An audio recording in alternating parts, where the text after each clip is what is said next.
তো মা, আমরা রান্না করে চলে এসেছি। তো বলো আমাদের বন্ধুদের আজকে তুমি কি দেখাচ্ছ?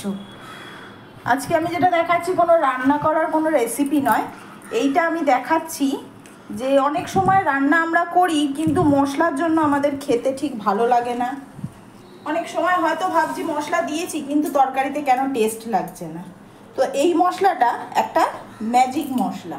এটা তোমরা সব ধরনের রান্নাতেই দিতে পারবে, দিলে তার টেস্টটা অন্যরকম হবে। বিশেষ করে মাংস মাছ রান্না করার সময় যদি তোমরা এই মশলাগুলো দাও তাহলে খুব ভালো হবে। কিন্তু এবার এই মশলাটা কি করে তৈরি করবে তোমরা সেটা দেখে নাও।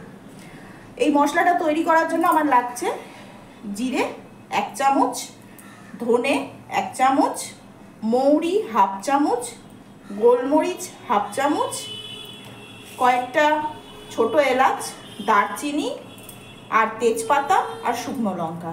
এবার আমি এগুলোকে একটু শুকনো কড়ায় নেড়ে নেব। তাহলে চলো এবার আমি গ্যাসটা অন করে দিলাম। গ্যাসটা অন করে দেওয়ার পরে কড়াটা একটু গরম হতে দেব।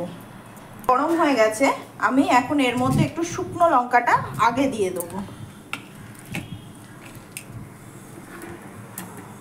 আর এই তেজপাতাগুলো যেহেতু বড় বড় অসুবিধা হবে তাই আমি একটু কেটে এর মধ্যে দেব।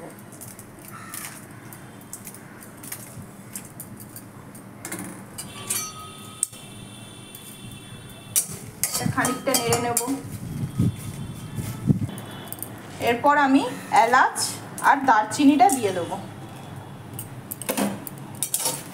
তারপরে এটাও খানিকক্ষণ নেড়ে নেবো, একটু নেড়ে নেবো জাস্ট।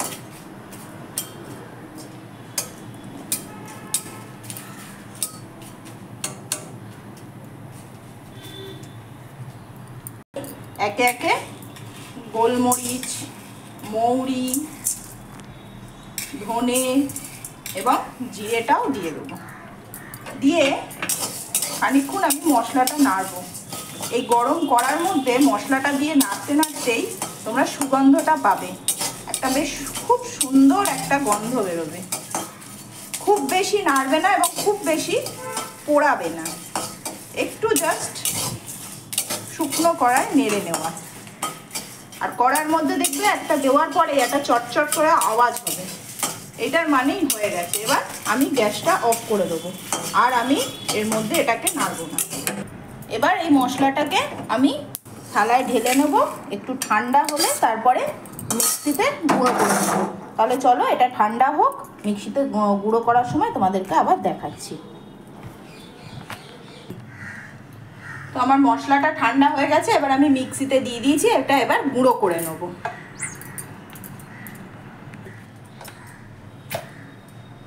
দেখো মশলাটা গুঁড়ো হয়ে গেছে। এই মশলাটা যখন গুঁড়ো হয়ে গেছে, এই ঢাকনাটা খোলার পরে এত সুন্দর একটা গন্ধ বেরোচ্ছে তোমাদেরকে কি বলবো। এবার এই মশলাটা তোমরা স্টোর করে রেখে দাও। এবার মাছ মাংস সবজি সব কিছু রান্নাতেই তোমরা দিতে পারো, এক অনবদ্য স্বাদ পাবে। তাহলে ভালো লাগলে তোমরা এটা করে দেখো। আশা করি তোমাদের খুব ভালো লাগবে, টেস্টটাও ভালো লাগবে। আর যদি আমার এই রেসিপিটা বা মশলা করার রেসিপিটা ভালো লেগে থাকে তাহলে তোমরা লাইক অ্যান্ড সাবস্ক্রাইব করে দিও। তাহলে এখন জন্য বাই বাই।